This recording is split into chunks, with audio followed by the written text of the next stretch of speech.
नमस्कार। तो आप लोगों का फिर से स्वागत है। हम लोगों ने पिछले कई क्लासेस किए हैं और उसमें हम लोगों ने मैग्नेटिक फील्ड और उनके तरह तरह के कंसेप्ट्स के बारे में सीखा था।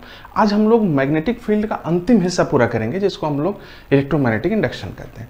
याद रखिए कि इलेक्ट्रोमैग्नेटिक इंडक्शन ये इतना इंपॉर्टेंट चैप्टर है कि मैं ये कह सकता हूँ कि आपने जो कुछ भी पढ़ा है इलेक्ट्रोस्टैटिक्स से लेकर के अभी तक, या इवन आपने जो 11th क्लास से लेकर के अभी तक जो कुछ भी पढ़ा है, वो सबका पर्पस सिर्फ यही था कि आप इस फिनोमेनन को समझ सकें। तो कुल मिला जुला करके आप ये समझ लें कि न्यूटोनियन मैकेनिक्स जो पढ़ रहे हैं या क्लासिकल मैकेनिक्स, उसका ये पीक है, उन सारी चीज़ों का फाइनल इस्तेमाल यहाँ हो रहा है। तो कुल मिलाकर के आप समझ लें कि आप फाइनल मैच खेलने की स्थिति में। तो आइए हम लोग शुरुआत करते हैं इलेक्ट्रोमैग्नेटिक इंडक्शन के बारे में।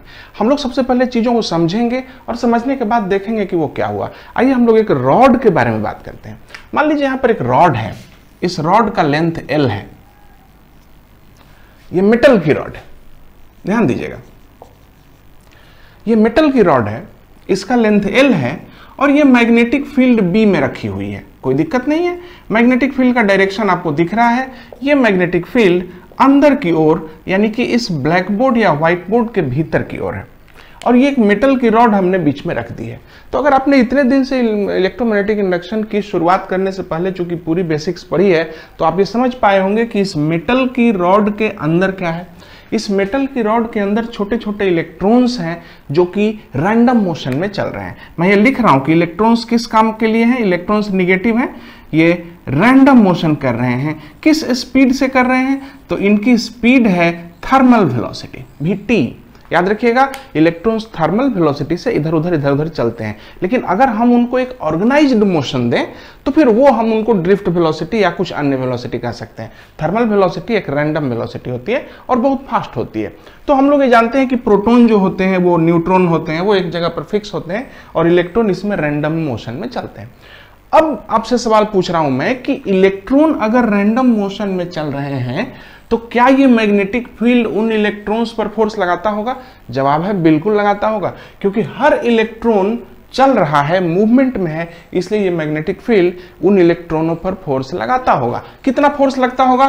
तो हम ये लिख सकते हैं कि फोर्स ऑन वन इलेक्ट्रॉन, कोई भी एक इलेक्ट्रॉन अगर हम ले लें तो उसमें फोर्स आता है Q यानी कि E और Vt क्रॉस B। Vt यानी थर्मल वेलोसिटी और क्रॉस B ये मैग्नेटिक फील्ड का फोर्स है। और याद रखिए चूंकि चार्ज निगेटिव है इसलिए हम यहाँ पे माइनस ही ले रहे हैं।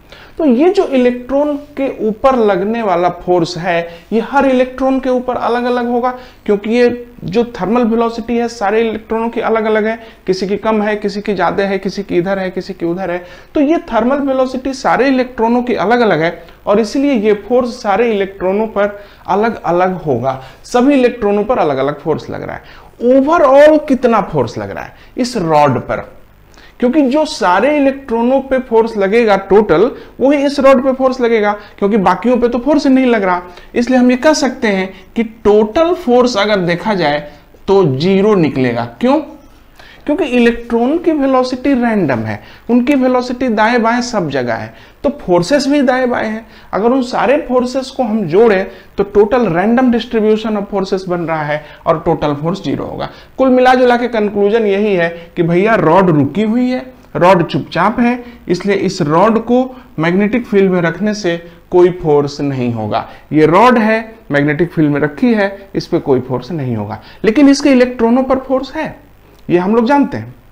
अब हम लोग आगे बढ़े जरा सा। ठीक है कि ये इस पर कोई फोर्स नहीं है टोटल। अब हम लोग इस रॉड को वेलोसिटी भी दे देते हैं। ध्यान दीजिएगा, हम लोगों ने अपने से इस रॉड को वेलोसिटी भी दे दिया। हमने इसको ऐसे धक्का मार दिया या हमने एक रस्सी से खींच दिया, किसी भी तरीके से हम इस रॉड को वेलोसिटी भी दे रहे हैं। अब ध्यान दीजिए, अगर हम किसी रॉड को वेलोसिटी भी देते हैं तो उसके इलेक्ट्रॉनों का क्या हुआ? तो उसके इलेक्ट्रॉनों के अंदर रैंडम मोशन तो था ही, अब ये नई वेलोसिटी आ गई। उस रैंडम मोशन की वजह से तो ओवरऑल कोई इफेक्ट नहीं है, इसलिए हम ये मान के चल सकते हैं कि इस चार्ज के, इस रॉड के अंदर के सारे इलेक्ट्रॉन और सारे प्रोटॉन सब इस वेलोसिटी से आगे बढ़ रहे हैं। रैंडम मोशन तो कैंसिल हो गया है। तो आप ये मान सकते हैं कि रॉड चूंकि भी वेलोसिटी से दाहिने जा रहा है, इसलिए रॉड के सारे इलेक्ट्रॉन और सारे प्रोटॉन सब के सब दाहिने जा रहे हैं। इस तरफ जा रहे हैं और कितनी की वेलोसिटी से जा रहे हैं, v की वेलोसिटी से। तो अब चूंकि सारे चार्जेस चलने लगे हैं वेलोसिटी v से उस तरफ, तो अब तो सब पे फोर्स लगेगा। आइए देखते हैं कि फोर्स इलेक्ट्रॉनों पर कितना लगेगा। तो अगर हम इलेक्ट्रॉनों की बात करें तो इलेक्ट्रॉन्स के ऊपर कितना फोर्स लगेगा, ध्यान दीजिए। तो आप जानते हैं, ये आपको बताया हुआ है राइट हैंड मेथड। जब भी कोई चार्ज किसी मैग्नेटिक फील्ड में चलता है तो हम लोग इस तरह से फोर्स पता करते हैं। ये ऐसे हथेली को सीधा कर लीजिए, ये जो है, ये अंगुलियां जो है चारों, ये मैग्नेटिक फील्ड दिखाती हैं, ये अंगूठा चार्ज की वेलोसिटी दिखाता है, और ये जो हथेली है आपकी, ये फोर्स दिखाती है। उसी हिसाब से जरा पता कर लें इलेक्ट्रॉनों का क्या हो रहा है और प्रोटॉनों का क्या हो रहा है, चल तो सभी रहे। उस हिसाब से अगर हम देखें तो सारे मैग्नेटिक फील्ड भैया सेट कर लीजिए, मैग्नेटिक फील्ड अंदर की ओर है और ये वेलोसिटी इधर की ओर है। तो सारे पॉजिटिव चार्जेज पर फोर्स लगेगा ऊपर की ओर, और सारे निगेटिव चार्जेज पर फोर्स लगेगा नीचे की ओर, इधर की ओर। यानी इलेक्ट्रॉन्स में फोर्स लगेगा नीचे की ओर, और जितने भी पॉजिटिव चार्जेज हैं उन पे फोर्स लगेगा ऊपर की ओर। इसका मतलब है कि जैसे ही रॉड चलेगी उसके अंदर एक रीडिस्ट्रीब्यूशन ऑफ द चार्जेज के जैसा बन जाएगा। क्योंकि सारे इलेक्ट्रॉनों को आप खींच के नीचे ला रहे हैं, इसलिए निश्चित रूप से ऊपर पॉजिटिव चार्जेज बच रहे हैं। ठीक है कि प्रोटॉन चल नहीं रहे, प्रोटॉन फिक्स है, परंतु चूंकि इलेक्ट्रॉन मूव कर रहे हैं इसलिए डिस्ट्रीब्यूशन ऑफ द चार्ज हो गया है।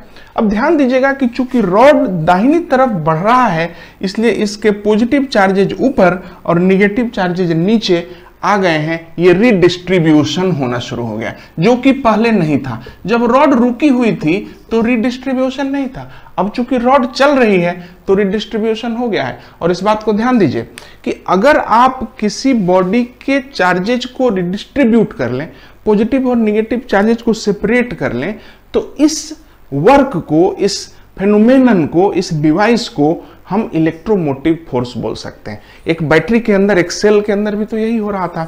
एक सेल के अंदर आप देख रहे थे कि वो जो दोनों इलेक्ट्रोड हैं वो किस तरह से इलेक्ट्रॉनों और पॉजिटिव चार्जेज को सेपरेट कर दे रहे थे, ताकि एक पॉजिटिव हो जा रहा था, एक निगेटिव हो जा रहा था। अगर आपको यहाँ थोड़ी कंफ्यूजन है तो आप इस चीज को हमारे पिछले क्लासेस में जाके देख सकते हैं। तो ये एक एक्सटर्नल फैक्टर की वजह से चार्जेज रिडिस्ट्रीब्यूट हो गए, यहां पर पोटेंशियल डिफरेंस अराइज हो गया है। तो याद रखिएगा कि ये जो पोटेंशियल डिफरेंस आया है, ये पॉजिटिव और ये निगेटिव, ये क्यों आया? क्योंकि इस रॉड को आपने मैग्नेटिक फील्ड में चलाया।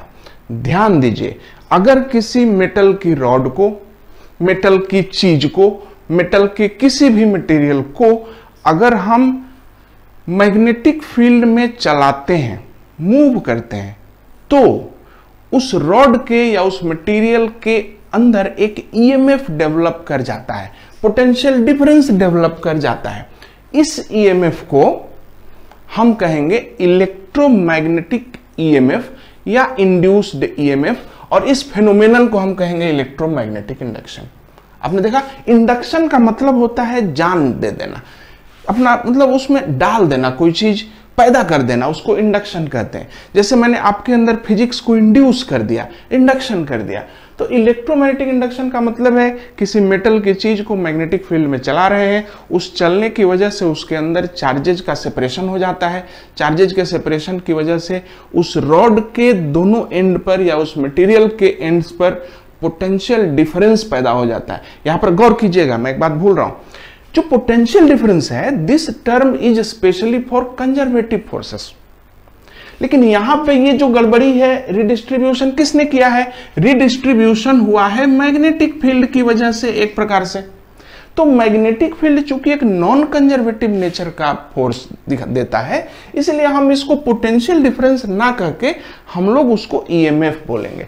याद रखिएगा, ईएमएफ रिडिस्ट्रीब्यूशन करता है चार्जेज का by a non conservative force, जबकि potential difference is also the same kind of thing, it is done by conservative force. तो यहां पे चूंकि नॉन कंजर्वेटिव फोर्स की वजह से हुआ है, इसलिए इन दोनों के बीच जो पोटेंशियल डिफरेंस पैदा हुआ है, इसको हम बोलेंगे ईएमएफ, और थोड़ा बढ़िया से बोलेंगे इंड्यूस्ड ईएमएफ या इलेक्ट्रोमैग्नेटिक ईएमएफ, और इस फेनोमेनन को बोलेंगे इलेक्ट्रोमैग्नेटिक इंडक्शन। तो सीधा सीधा हो गया, electromagnetic induction is a phenomenon in which we move a conductor in magnetic field and we get an EMF. किसी भी कंडक्टर को मैग्नेटिक फील्ड में चलाइए, ईएमएफ ले लीजिए। This is your electromagnetic induction. Anyway, तो चलिए हम लोग आगे बढ़े। मान लीजिए कि ये टोटल चार्ज Q पॉजिटिव है और ये Q निगेटिव है। ध्यान दीजिएगा, जब तक रॉड चलती रहेगी ये सेपरेट रहेंगे, तब तक पोटेंशियल डिफरेंस बनेगा। लेकिन ध्यान दीजिए कि जैसे ही ये अलग होंगे, इनके बीच एक फोर्स आ जाएगा अट्रैक्शन का, एक इलेक्ट्रिक फील्ड भी पैदा हो जाएगा। तो ध्यान दीजिए कि किसी भी एक चार्ज के ऊपर कल्पना कर लीजिए, जो कि मान लीजिए चार्ज x है, तो इस x को देखिए कि इसके ऊपर क्या हो रहा है। इसके ऊपर मैग्नेटिक फील्ड कहता है कि हम तुमको ऊपर भेजेंगे, और इलेक्ट्रिक फील्ड कहता है कि हम तुमको नीचे भेजेंगे, क्योंकि इस पॉजिटिव चार्ज को इलेक्ट्रिक फील्ड नीचे खींचना चाहता है इस निगेटिव चार्ज की वजह से, और मैग्नेटिक फील्ड ऊपर भेजना चाहता है। तो किसी भी चार्ज के ऊपर में दो फोर्स लगे हैं, और इक्विलिब्रियम कंडीशन में हम इन दोनों फोर्सेस को बराबर कर देंगे। इसलिए हम कह देंगे QE बराबर QV क्रॉस B। E क्या है? Electric field due to both of these. आपने देखा जैसे ही चार्जेस सेपरेट हुए वो एक दूसरे को अट्रैक्ट करने लगे। अट्रैक्शन क्यों होता है? Because of the electric field. तो electric field equal to QV cross B, ये बैलेंस की सिचुएशन में आएगी, रुक जाएगा, थोड़ी देर के बाद बैलेंस हो जाएगा, Q कट जाएगा। आप जानते हैं इलेक्ट्रिक फील्ड को आप कह सकते हैं potential difference E by L। आप जानते हैं कि आप ऐसा कह सकते हैं, EMF बाई L या V बाई L, जो कहना चाहें आप कह दीजिए, बराबर V क्रॉस B। तो आप इसको देख सकते हैं कि EMF डेवलप्ड हुआ L V क्रॉस B। तो ठीक से देख लीजिए, हम लोग का ये पहला टॉपिक है। अगर हम किसी रॉड को किसी मैग्नेटिक फील्ड में चलाते हैं तो उस रॉड के एंड पर एक EMF डेवलप हो जाता है। इस EMF का फॉर्मूला होता है L V cross B। Cross product है, कोई दिक्कत की बात नहीं है। और इस फेनोमेनन को हम इलेक्ट्रोमैग्नेटिक इंडक्शन कहते हैं। इस EMF को इलेक्ट्रोमैग्नेटिक इंड्यूस्ड EMF कहते हैं। ये हमारा शुरुआती टॉपिक था। हम लोगों ने बहुत बेसिक नेचर से सीखा कि किस तरह से एक रॉड के इर्द गिर्द पोटेंशियल डिफरेंस पैदा हो जाता है। आइए हम लोग इस फॉर्मूले को लिख देते हैं। हम लोगों ने इस फॉर्मूले को लिखा। अगर एक रॉड है, ध्यान दीजिएगा, फिर से डायग्राम बना रहा हूं, भी है, ये है आपका EMF, सॉरी मैग्नेटिक फील्ड है B, और ऐसा करेंगे तो EMF डेवलप होगा L V क्रॉस B। कहां के कहां है क्रॉस? यहां पॉजिटिव और यहां निगेटिव। याद रखिएगा। आइए आगे बढ़े। रॉड को भी वेलोसिटी से चला रहे हैं मैग्नेटिक फील्ड में, रॉड के एंड्स पर पोटेंशियल डिफरेंस डेवलप होगा L V क्रॉस B। इस फेनोमेनन को हम इलेक्ट्रोमैग्नेटिक इंडक्शन कहेंगे।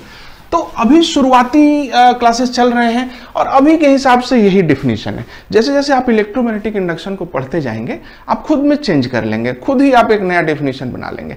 तो मेरे पढ़ाने का तरीका यह है कि पहले मैं आपको बता देता हूं और आपके ऊपर छोड़ देता हूं कि आप किस तरह से डिफिनीशन देंगे। फिलहाल जो आपने सीखा उसके आधार पर डिफिनीशन यही रहा। अब इस फॉर्मूले पे आइए। EMF हालांकि एक स्केलर है बट उसमें डायरेक्शन होता है। ध्यान दीजिएगा, बहुत इंपॉर्टेंट बात है। EMF एक स्केलर होता है लेकिन उसमें डायरेक्शन होता है। डायरेक्शन किधर होता है? कैसे पता करेंगे आपकी EMF का डायरेक्शन क्या है? बहुत ही आसान है। पॉजिटिव चार्ज वहां रख दीजिए, उस पॉजिटिव चार्ज पे जिधर फोर्स लगता है उधर ही EMF का डायरेक्शन है। किधर की ओर होता है? पॉजिटिव चार्ज पर फोर्स की ओर। बस हमेशा के लिए याद रखिएगा। अब इस रॉड पे एक पॉजिटिव चार्ज डाल दीजिए और देखिए कि इस मैग्नेटिक फील्ड की वजह से किधर की ओर EMF आ रहा है। तो मैग्नेटिक फील्ड ये हो गया, वेलोसिटी उधर हो गई, तो फोर्स ऊपर जा रहा है, यानी EMF ऊपर की ओर है। फिलहाल EMF का डायरेक्शन किधर की ओर है? अपवर्ड है। EMF की डायरेक्शन उधर की ओर है। अब समझ गए, बहुत ही आसान है। तो EMF का डायरेक्शन बता दिया, आपको मैग्नीट्यूड बता दिया। अब आइए हम लोग छोटे छोटे पॉइंट्स जरा डिस्कस कर लें इस पे। सबसे पहले ध्यान दीजिएगा कि EMF का डायरेक्शन उधर ही होगा जिधर पॉजिटिव चार्ज पर फोर्स होगा। आप निकाल लीजिएगा। कई बार मैंने देखा है कि खासतौर पर CBSE की परीक्षाओं में वो EMF का डायरेक्शन पूछने लगते हैं। आप उस रॉड पे एक पॉजिटिव चार्ज डाल दीजिए और देख लीजिए किधर मैग्नेटिक फील्ड फोर्स लगाता है, उसके हिसाब से बना दीजिए। दूसरा जो इंपॉर्टेंट पॉइंट मैं आपको कहना चाहता हूं इस कंसेप्ट के अंदर, उस पर ध्यान दीजिएगा कि जो एल, भी और बी, ये तीन क्वांटिटीज मैंने आपको बताई हैं। L, V, B, length, velocity, magnetic field, ये तीनों आपस में परपेंडिकुलर होना चाहिए। तीनों आपस में परपेंडिकुलर होना चाहिए, क्योंकि वहां पे आप देख रहे थे ना, डॉट प्रोडक्ट नहीं था, क्रॉस प्रोडक्ट था। तो क्रॉस प्रोडक्ट का सीधा सा मतलब है कि आप गुना कर रहे हैं परपेंडिकुलर कंपोनेंट्स को। तो याद रखिएगा एल, भी, बी तीनों परपेंडिकुलर होना चाहिए। अगर परपेंडिकुलर है तो गुना कर दीजिए, अगर परपेंडिकुलर नहीं है तो आप उनके परपेंडिकुलर कंपोनेंट निकाल करके काम कीजिए। आइए सवाल को बनाते हैं। पहला क्वेश्चन यहां पे हमारा रहा कि भाई ये एक रॉड है, रॉड एल, और ये वेलोसिटी v से जा रहा है, यहां रही मैग्नेटिक फील्ड। ठीक से देखिए, ईएमएफ बताइए। अब यहां पे देख रहे हैं कि एल भी ठीक है, भी ठीक है, बी भी दिख रहा है, लेकिन ईएमएफ एल भी लिख देंगे? नहीं, वहां पे परपेंडिकुलर नहीं है। ठीक से ध्यान दीजिए, भी उधर है, बी अंदर है, तो ये दोनों तो आपस में परपेंडिकुलर हो गए हैं, खाली एल गड़बड़ हो गया है। एल ही है जो गड़बड़ हो गया है। एल को ठीक से परपेंडिकुलर का हिसाब दिखाइए। तो एल के दो कंपोनेंट आप तोड़ सकते हैं, एक हो जाएगा इधर की ओर एल साइन थीटा, और एक हो जाएगा इधर की ओर एल कॉस थीटा। अब ध्यान दीजिएगा, L cos theta, L sine theta, कौन सा कंपोनेंट लेंगे आप? तो मैंने कहा ना परपेंडिकुलर वाला कंपोनेंट लेना है आपको, इसलिए आप लीजिएगा एल का कंपोनेंट, भी का कंपोनेंट और बी का कंपोनेंट। ये तीनों चीजें आपस में परपेंडिकुलर लेनी है। तो परपेंडिकुलर है, ये ईएमएफ होगा इस रॉड के इर्द गिर्द, ईएमएफ होगा एल साइन थीटा इंटू भी बी। याद रखिएगा, अगर दो पैरेलल हो गए तो ईएमएफ जीरो हो जाएगा सीधा सीधा। कोई भी दो चीजें अगर पैरेलल हो गई, जैसे कोई पूछेगा कि एल कॉस थीटा इस रॉड के क्रॉस कितना आएगा ईएमएफ, तो चूंकि एल कॉस थीटा भी के पैरेलल हो गई है तो वो खत्म हो गया, ईएमएफ नहीं आएगा। तो एल भी तीनों परपेंडिकुलर ही होना चाहिए, तभी काम होगा, नहीं तो नहीं होगा। आइए हम एक सवाल यहां पे और लेते हैं। उस सवाल में, अब चूंकि बहुत आसान है ये, बहुत बार आया हुआ है क्वेश्चन सीबीएसई में, खासतौर पर मैं देखता हूं कि एक एरोप्लेन है, ध्यान दीजिएगा, एक एरोप्लेन है, जो एरोप्लेन ईस्ट वेस्ट की डायरेक्शन में जा रहा है, ईस्ट वेस्ट की डायरेक्शन में जा रहा है,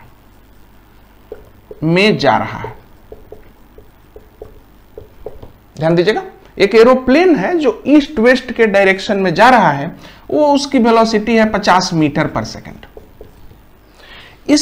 इस एरोप्लेन के विंग्स का स्पैन है 75 मीटर। ध्यान दीजिएगा, एक प्लेन है जो ईस्ट वेस्ट डायरेक्शन में, ईस्ट मान लीजिए, वेस्ट डायरेक्शन का, चलिए ईस्ट ले लेते हैं, ईस्ट डायरेक्शन में जा रहा है 50 मीटर पर सेकंड से, और उसका जो विंग है ये वाला वो 75 मीटर लंबा है। ये जो जा रहा है, तो यहां पर मैग्नेटिक फील्ड है 4 गॉस डाउन, नीचे की ओर।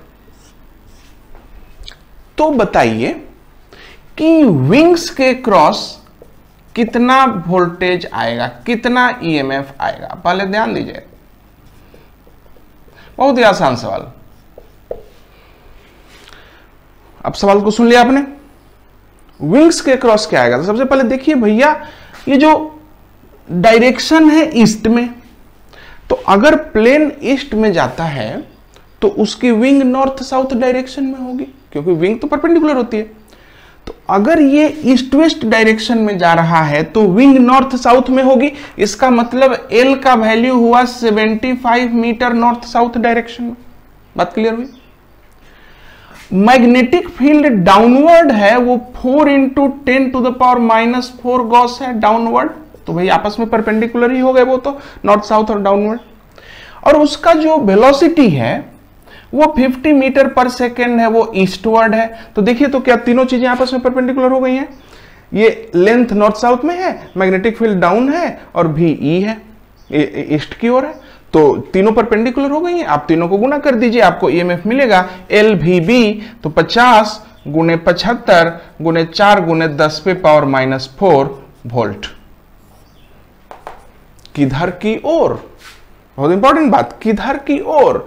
अब चेक कीजिए, मैग्नेटिक फील्ड डाउनवर्ड है, यहां मैं बना रहा हूं मैग्नेट। जब भी आप कभी खड़े होंगे, इस बात को ध्यान दीजिएगा, चलिए आपके हिसाब से सोल्व करते हैं कि मैग्नेटिक फील्ड डाउनवर्ड है। अब जब भी, चलिए हम लोग सामने बात करते हैं। जब भी आप कहीं भी खड़े हो, याद रखिएगा आपके सामने नॉर्थ होता है, हमेशा सामने नॉर्थ होता है, आपकी ओर साउथ होता है, आपके दाहिने साइड में ईस्ट होता है, आपके बाएं साइड में वेस्ट होता है, ये ऊपर है, ये नीचे है। क्वेश्चन है मेरा कि मैग्नेटिक फील्ड है डाउन, तो डाउन मैंने कर दिया। इसके बाद वेलोसिटी है ईस्ट में, वेलोसिटी है ईस्ट में, तो ईस्ट के लिए हमने वेलोसिटी को दाहिने साइड में ले गए। ये वेलोसिटी मेरे दाहिने साइड में, आप अपने हिसाब से कर लीजिएगा।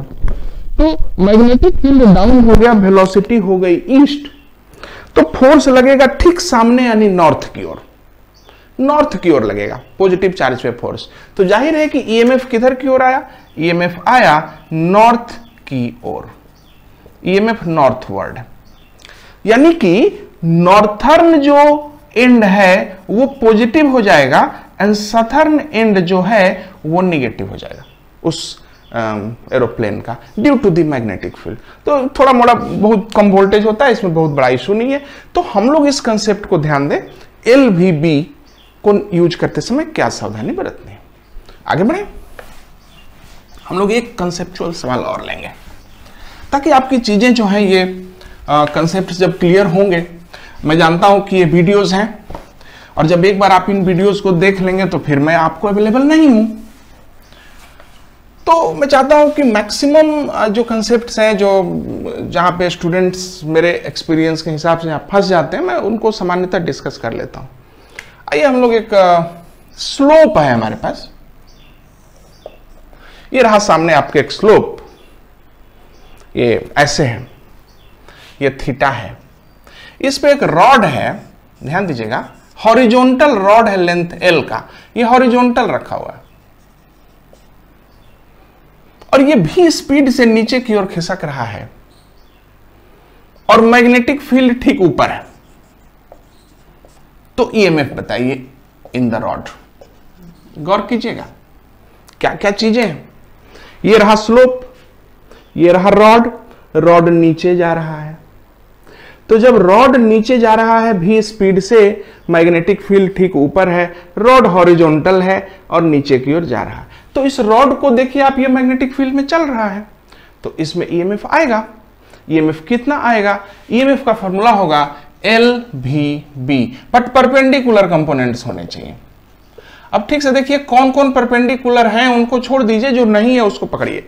तो L यानी कि लेंथ, वो तो मैंने पहले ही कहा कि हॉरिजॉन्टल रॉड है, और मैग्नेटिक फील्ड में कह रहा हूं कि वर्टिकल है, तो इन दोनों में तो कोई प्रॉब्लम नहीं है, ये आपस में परपेंडिकुलर है। खाली वेलोसिटी जो है वो ये गड़बड़ दिख रहा है, वेलोसिटी वो तिरछे डायरेक्शन में जा रहा है, और वो वेलोसिटी भी इस मैग्नेटिक फील्ड की वजह से गड़बड़ हो रहा है। ये 90 पर, इस पर ये स्टिल परपेंडिकुलर है, L और V स्टिल परपेंडिकुलर है, बट V और B परपेंडिकुलर नहीं है, उनको जरा ठीक करना पड़ेगा। तो ध्यान दीजिए कि हम लोग V के दो टुकड़े तोड़ देते हैं। ये रहा V के दो टुकड़े, इधर हो जाएगा V cos थीटा, इधर हो जाएगा V sin थीटा। तो कौन सा कंपोनेंट लेना है आपको, आपको कौन सा कंपोनेंट लेना है, ये V sin थीटा तो आप नहीं लीजिएगा क्योंकि ये ठीक B के उल्टा है, तो आप V cos थीटा लीजिएगा, L लीजिएगा, B लीजिएगा। कैसे कैसे होगा, ठीक से ध्यान दीजिए। L इस डायरेक्शन में है, भी उस डायरेक्शन में है, सीधा सीधा V cos थीटा, और मैग्नेटिक फील्ड ऊपर है। तो इस तरह से आप इसको मिलाइएगा तो आएगा L V cos theta into B, और जब तीनों को मिलाएंगे तो आपको EMF क्रॉस द रॉड मिल जाएगा। अब क्या डायरेक्शन देंगे इसमें EMF का, ध्यान दीजिए। मैग्नेटिक फील्ड ठीक ऊपर की ओर है और वेलोसिटी हॉरिजॉन्टल उधर की ओर है, तो इधर की ओर माने आपकी ओर का जो एंड है, यानी ये वाला जो एंड है ये पॉजिटिव होगा और ये वाला जो एंड है वो नेगेटिव होगा। इस तरह से आप ईएमएफ का डायरेक्शन भी बता सकते हैं। ईएमएफ होगा, ईएमएफ का direction out of board, out of the board का डायरेक्शन यहां पर बनेगा। तो इस तरह से हम लोग देख सकते हैं कि हमने इस फॉर्मूले को सीखा। LV cross B is the EMF in rod when it moves in magnetic field. आगे बढ़ते हैं। अब ध्यान दीजिए कि दो तीन और केसेस हैं। मान लीजिए कि रॉड टेढ़ा हो गया तो क्या करेंगे, जैसे ऐसे ऐसे हो जाएगा तो आप क्या करेंगे, गौर कीजिएगा। ये L है, ये L है, और ये सपोज कर लीजिए कि ये थीटा है, दोनों थीटा ही है, चलिए। और ये रॉड, ये पूरा सिस्टम इधर भी स्पीड से जा रहा है, ये मैग्नेटिक फील्ड है। गौर कीजिएगा। तो मैं ये कहना चाहता हूं कि A B C ये पूरा सिस्टम भी स्पीड से उधर जा रहा है और ये मैग्नेटिक फील्ड है, तो A और C के बीच में कितना वोल्टेज आएगा? कोई दिक्कत नहीं है। आप दो हिस्सों में बात कीजिए। पहले ए बी के बीच में तय कर लीजिए भी ए बी कितना आएगा, और तब बी सी के बीच में तय कर लेंगे, वो दोनों को जोड़ देंगे। भी ए बी को तय कीजिए कि क्या होगा, तो किधर की ओर होगा चेक कर लेते हैं। आप तो जान रहे हैं कि ये एल है, ये थीटा है, तो अभी अभी तो मैंने आपको बताया था कि ये नहीं लेके आप सिर्फ ये वाला कंपोनेंट लेंगे इस एल का, तो आप एल साइन थीटा लेंगे, यानी भी ए बी आएगा एल साइन थीटा भी बी, सिर्फ मैग्नीट्यूड। भी ए सी भी तो बी सी भी तो वही आएगा, वो भी आएगा एल साइन थीटा भी बी, और दोनों का डायरेक्शन सेम है। ठीक से देख लीजिए, यहां पर भी ईएमएफ इधर की ओर है और यहां भी ईएमएफ इधर की ओर ही है, दोनों का डायरेक्शन सेम है, ईएमएफ ऊपर की ओर है, दोनों तो एक ही तरह के रॉड्स हैं। तो टोटल हो जाएगा वोल्टेज यहां के बीच, इनको जोड़ देंगे 2L sin थीटा इंटू भी इंटू बी। ये स्केलर के रूप में लिखा हुआ है, ये भी का सिर्फ मैग्नीट्यूड है और डायरेक्शन अलग से बोल दीजिए, डायरेक्शन ऊपर की ओर, यानी ये एंड पॉजिटिव, ये एंड निगेटिव। इस तरह से आप देख सकते हैं। ये रॉड का हमने एल शेप का रॉड था, हमने उसका ईएमएफ उसके अंदर में निकाला। और दूसरी चीज, एक छोटी मोटी चीज है जो बहुत ज्यादा यहाँ पे मायने नहीं रखती है, परंतु उसको भी डिस्कस कर लेते हैं। मान लीजिए रॉड अगर टेढ़ी होगी तो क्या करेंगे? कोई दिक्कत नहीं है। ये है रॉड टेढ़ी सी, ये एक टेढ़ी रॉड है, जा रही है उधर भी वेलोसिटी से जा रही है, मैग्नेटिक फील्ड भी है। आप जान लीजिए कि इस मामले में क्या करेंगे। इस मामले में कोई दिक्कत नहीं है। यहां पे जो छोटा सा पार्ट है, ये छोटा सा पार्ट भैया डीएल है। उस डीएल के दो टुकड़े हैं, डीएल परपेंडिकुलर और डीएल पैरेलल। इसमें से जो भी आपका क्राइटेरिया को फिट करेगा वो ले लीजिएगा। तो डीएल का जब आप इंटीग्रेशन करेंगे तो इन दोनों एंड्स को जब आप जोड़ेंगे, ध्यान दीजिएगा, डीएल का इंटीग्रेशन कितना होगा, इस दोनों एंड को जोड़ दीजिए और इस ये जो एंड आई है, ये जो लेंथ आई है, इसी लेंथ को मान लीजिए, बिकॉज जब सम करेंगे तो यहां से यहां का सीधा लेंथ मिलेगा। पहला उपाय यह है कि आपको जब टेढ़ा रॉड मिलता है, टेढ़ा सा कोई भी कर्वेचर वाला, तो उसके एंड पॉइंट्स को जोड़ दीजिए और उसको सीधा रॉड मान लीजिए। जैसे ही आप उसको सीधा रॉड मानेंगे सवाल बन जाएगा। जैसे मान लीजिए मैं आपसे कह रहा हूं कि ये एक 90 डिग्री के कर्वेचर वाला एक टेढ़ा सा रॉड है, और ये जो रॉड है ये वेलोसिटी v से चल रहा है, मैग्नेटिक फील्ड जो है वो इधर की ओर है। ठीक से ध्यान दीजिए, क्या ईएमएफ आएगा, कितना आएगा? रेडियस r ले लीजिए, बहुत ही आसान। सबसे पहले ये टेढ़ा रॉड, इसको पहले ठीक कीजिए। इसको अगर हम ठीक करेंगे तो हमको एक रॉड मिलेगी ये वाली, ये इस टेढ़े पार्ट को भूल जाइए। अब आपका सीधा एंड टू एंड रॉड बन गया है, बस इस टेढ़े वाले से कोई मतलब नहीं है आपको। ये कितना लंबा बना रॉड? r√2। समझ गए ना कैसे हुआ? r√2 हमने सीधे एंड्स को मिलाया और उसको एक नया रॉड बना दिया। अब ये r√2 अभी भी टेढ़ा है, इसके दो कंपोनेंट होंगे, r इधर, r इधर। आप तो देख रहे हैं कि ये वाला पार्ट अगर लेते हैं तो b के साथ पैरेलल है, ये वाला पार्ट लेते हैं तो b के साथ पैरेलल है। मतलब ओवरऑल उस रॉड में कोई ईएमएफ नहीं आएगा, किसी भी तरह से कोई ईएमएफ नहीं आएगा। मान लीजिए थोड़ा सा अगर इसी सवाल को हम यूं बनाते हैं, यही वाली रॉड है r वाली, ये इधर की ओर जा रही है v वेलोसिटी से, परंतु मैग्नेटिक फील्ड अब की अंदर की ओर दे रहा हूं मैं। ठीक से ध्यान दीजिएगा, ये मैग्नेटिक फील्ड भी भीतर की ओर है, वो भी वेलोसिटी से जा रहा है। तो आप जरा बताइए कि इस रॉड के क्रॉस कितना ईएमएफ आएगा? मैंने आपको पहले ही बताया है, टेढ़ी रॉड है भाई, टेढ़ी रॉड को पहले ठीक कीजिए, एंड्स को मिलाइए और उसको सीधा कर दीजिए, छोड़ दीजिए, इसके टेढ़े होने से कोई फर्क नहीं पड़ता। ये रही आपकी रॉड, कितने लेंथ की रॉड हुई भैया? r√2 लेंथ की रॉड बन गई। अब इस रॉड को चेक कीजिए, इस रॉड के कितने कंपोनेंट बनेंगे? दो कंपोनेंट साफ दिख रहे हैं। इधर की ओर का कंपोनेंट बनेगा R और इधर की ओर का कंपोनेंट बनेगा R। तो बताइए कौन सा लेंगे कंपोनेंट? तो ये वाला तो नहीं लेंगे क्योंकि ये वाला भी के पैरेलल है, आपको तो सिर्फ परपेंडिकुलर कंपोनेंट लेने हैं, तो ये वाला कंपोनेंट लिया जाएगा। यानी लेंथ के लिए R ले लीजिए, वेलोसिटी भी ले लीजिए, मैग्नेटिक फील्ड अंदर की ओर B ले लीजिए, तीनों परपेंडिकुलर है, आपका EMF आएगा RVB।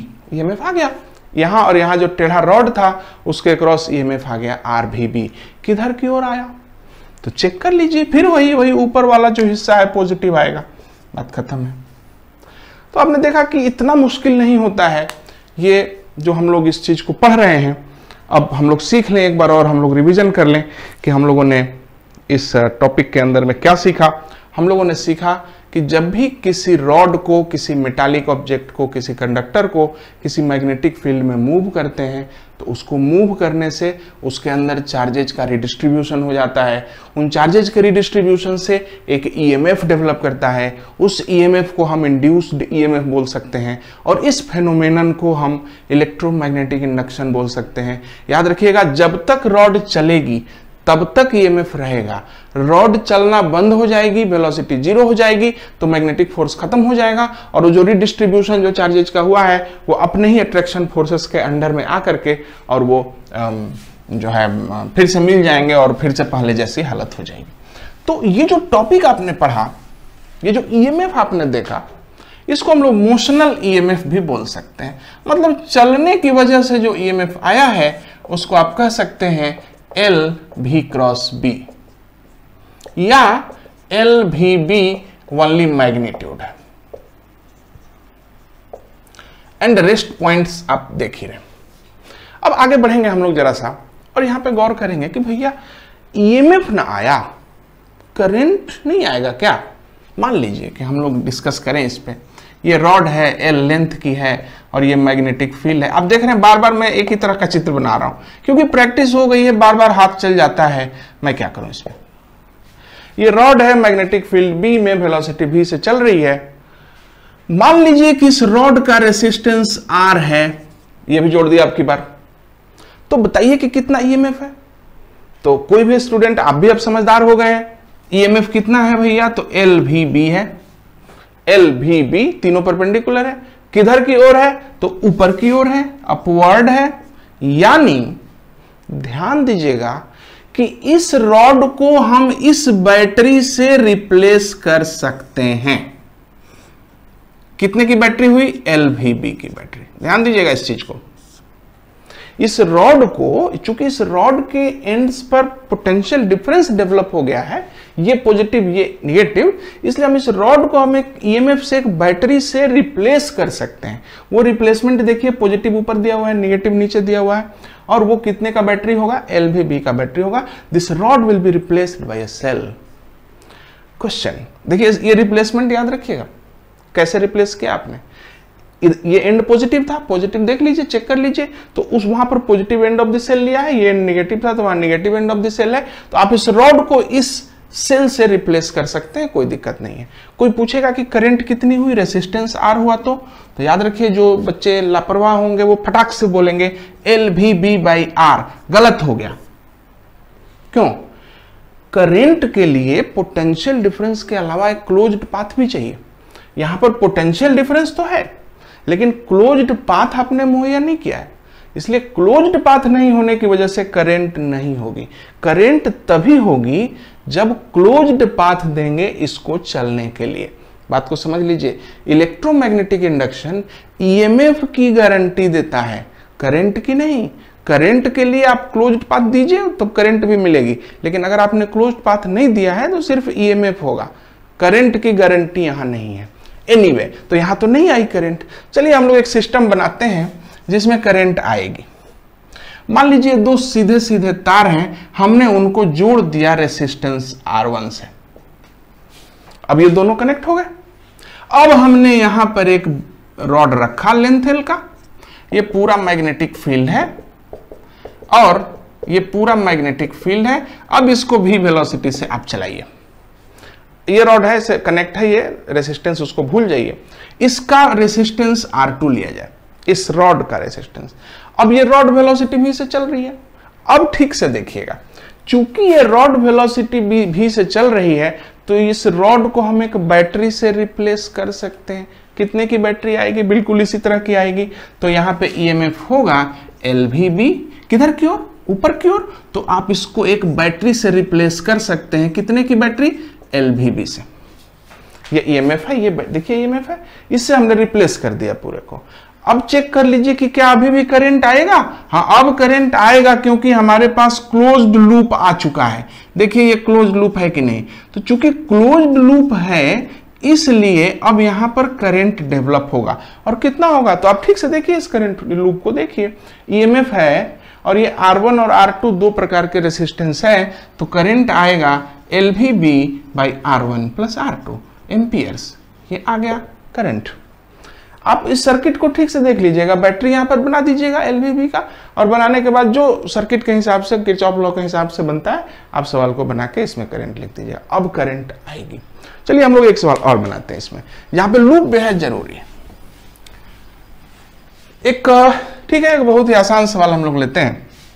ऐसे ही रेल्स हैं, यहां पे 5 ओम का एक रेसिस्टेंस है, यहां पर एक रॉड है।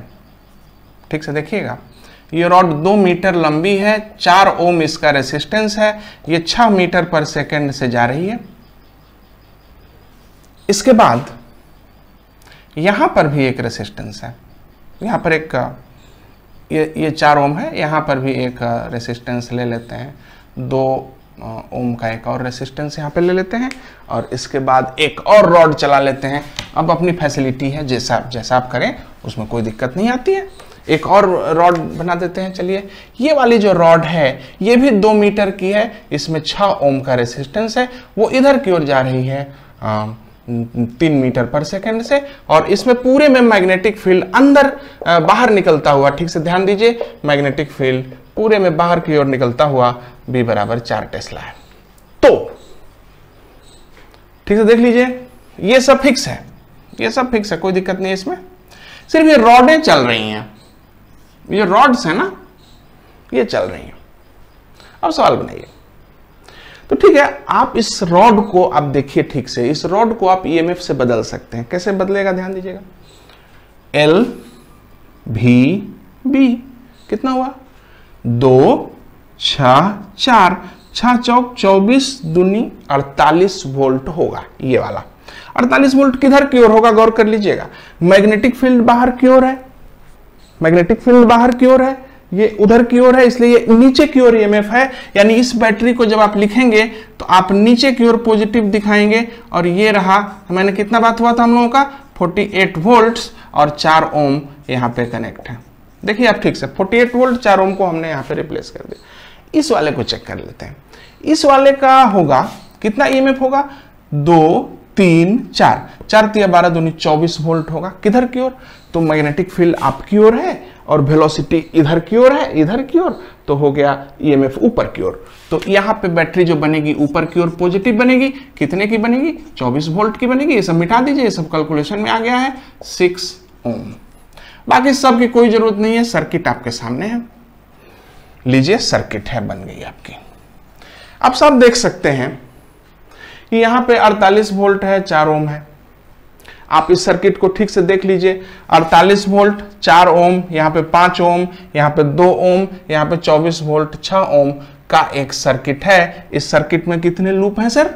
इस सर्किट में 1 2 3 लूप हैं। आप इसका एक इक्विवेलेंट सर्किट खींच लीजिए। अब देख लीजिए कितना आसान सवाल बनता है, और इस तरह से आप आराम से इस क्वेश्चन को डील कर सकते हैं और सवाल को बना सकते हैं। 1000 तरीके हैं बनाने के, ऑलरेडी कई हम लोगों ने पढ़े हुए हैं। 4 ओम है, 48 वोल्ट है, 2 ओम है, 6 ओम है और 24 वोल्ट। ये रही सर्किट। अब इस पूरी सर्किट को सोल्व कर लीजिए, जिसमें से मन उसमें से करंट निकाल लीजिए। हम लोगों ने ऑलरेडी डिस्कस किया हुआ है, 3 लूप वाले जब हम लेते हैं लूप्स तो किस तरह से हम लोग उसमें डिवीजन करते हैं। मैंने आपको मैक्सवेल्स करंट डिस्ट्रीब्यूशन लॉ भी पढ़ाया हुआ है। आप सीधे मैट्रिक्स लिख सकते हैं और आप आंसर बना सकते हैं। अगर आपको थोड़ा भी कंफ्यूजन हो रहा है, यहाँ पे मन थोड़ा भी डर रहा है कि क्या करेंगे सर इसमें, तो तुरंत वापस जाइए, करंट इलेक्ट्रिसिटी के चैप्टर्स देखिए, किरचॉफ लॉ, किरचॉफ्स रूल को देखिए, और मैक्सवेल्स लूप करंट मेथड मैंने पढ़ाया है उसको देखिए। उन दोनों को देखेंगे तो आपको कॉन्फिडेंस आ जाएगा, आप इस तरह के सवाल को बना सकेंगे। तो मेरा पर्पस यही था कि मैं आपको इलेक्ट्रोमैग्नेटिक इंडक्शन समझाऊं, कहां से आया वो ईएमएफ, और वो जब एक बार ईएमएफ आ गया तो फिर क्या चीजें हो सकती हैं, क्या खेल मच सकता है इस जगह पे, उसको डिस्कस करना मेरा पर्पस था, जो कि पूरा हो गया। सर्किट को आप सोल्व कर लें। तो ये क्लास चूंकि लंबा जा रहा है, 40 मिनट का हो चुका है, हम लोग इसको यहीं पर ड्रॉप करते हैं। इलेक्ट्रोमैग्नेटिक इंडक्शन की शुरुआत हो गई है। असल में मुझे इस बात की खुशी है कि आप में से बहुत सारे छात्रों ने मुझे ईमेल किए और उस ईमेल में लिखा कि भाई आपने पिछले 15-20 दिन से एक भी वीडियो नहीं डाला। तो हम लोग क्या उम्मीद करें कि आगे भी आएगा कि नहीं। तो मुझे अभी ही कुछ ईमेल मिले और मैं अभी ही वीडियो बना रहा हूं। कुछ दिक्कतें आ गई थी, कुछ समय की प्रॉब्लम थी, इसलिए डिसकंटिन्यूटी आ गई थी, लेकिन अभी जारी है। इलेक्ट्रोमैग्नेटिक इंडक्शन जल्दी ही खत्म किया जाएगा। तब तक प्रैक्टिस करते रहिए। वो वाला जो वीडियो है किरचॉफ रूल वाला, मैक्सवेल लूप करंट लॉ वाला, मैं जानता हूं आप भूल गए होंगे, आप उसको एक बार देख लीजिए। आगे बढ़ेंगे अगले क्लास में। Thank you.